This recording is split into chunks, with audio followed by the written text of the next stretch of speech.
Paps, and welcome back to my channel. If you're new to my channel, you love cars, DIYs, and anything under the sun, please consider subscribing and check out my playlist.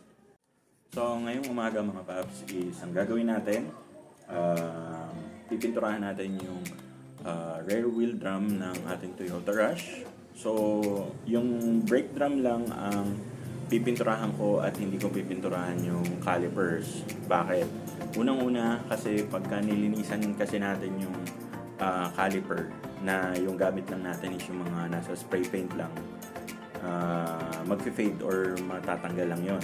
Okay? At least kasi yung brake drum, pag nililinisan siya, sadya siyang inaalis para ma-access nyo yung brake shoe. While on the other hand, dun sa harap, not unless gagamitin yung paint is yung pang ano ba to? Enamel. Yung hindi enamel. Ano ba tawag doon? Basta yung pang hindi ko alam kung enamel ba yun. Alam ko enamel pang bahay. Pero yung paint na ginagamit pang sasakyan, yun, pag yun ang ginamit nyo, okay lang. At least yun, kahit isprayan nyo ng mga brake cleaners, hindi yun basta-basta nag-fade. Versus yung mga nasa ano ba to? Sa aerosol spray, yun kasi pagka natamaan nyo ng mga kahit anong cleaner, especially brake cleaner, natatanggal siya. Okay? So yung sa akin, brake drum lang ang pipinturahan ko, which is ayan. So gagawin natin yung red. Tapos yung sa harap is we will leave it as is. So choice ko naman yon ngayon. Kung kayo trip yung pinturahan, is madali lang naman siya actually. May video na tayo kung paano tanggalin yung mugs at yung caliper. So gawin nyo na lang is takpan nyo yung piston. Syempre yung mga moving parts, yung mga slider pin, yan yung mga dapat nyo takpan or alisin. Then sa kanyo isprayan ng kulay or yung paint na gusto niyo. Pero yun nga, para sa akin, hindi siya practical, lalo kung can spray lang gagamitin nyo kasi nga mag-fade lang din siya pagka once na magpalinis kayo or maglinis kayo ng brake system. Okay? At least kung dito naalis siya, hindi siya matatamaan ng kahit anong cleaner. Okay, so hindi ko na i-video kung paano tanggalin to kasi unang-una naka-jack na yan, and meron na rin naman akong video how to remove the brake drum.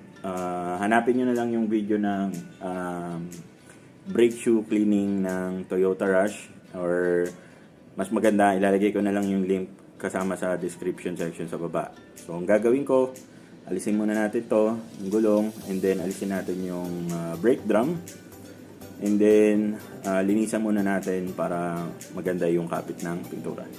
Okay, so mga paps, ito na yung ating brake drum. Ang gagawin natin muna is lilinisan natin yan using pwedeng dishwashing, kaso mas matagal patuyuin yun. Pwede na yung mga brake cleaner para lang maalis yung mga kung meron ng oil or dust, maalis para smooth yung magiging finish ng ating project.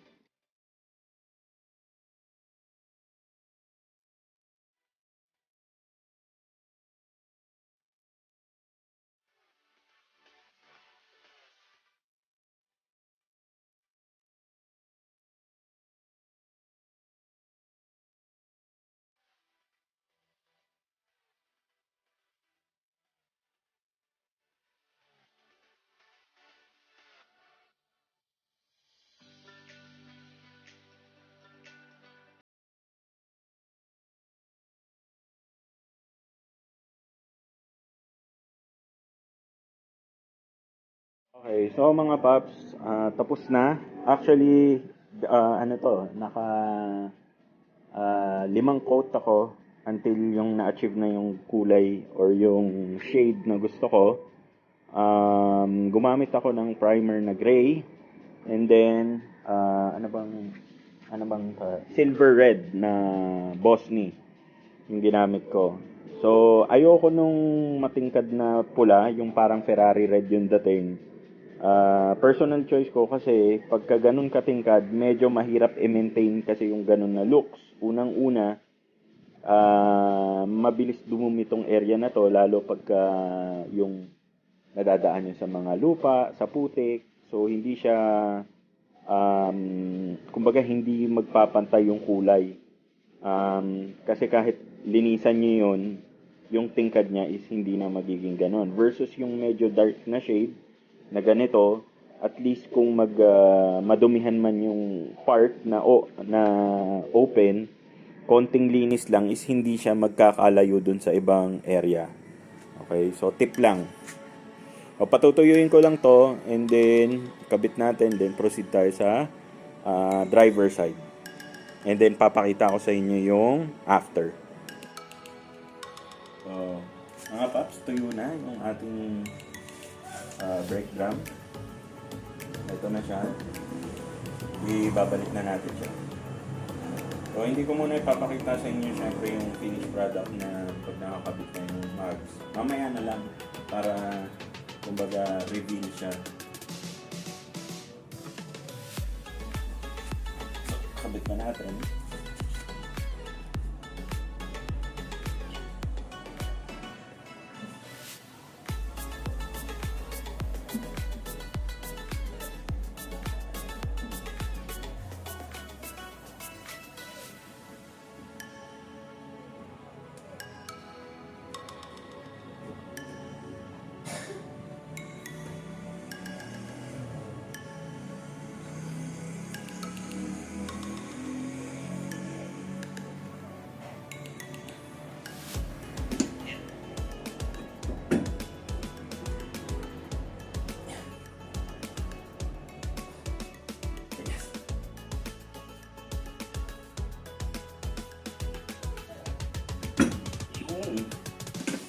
Perfect.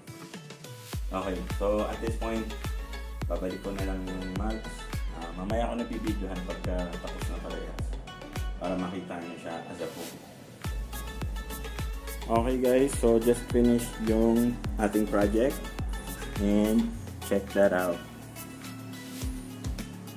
So ito yung sa passenger side. Then, hindi pa tayo sa kabila.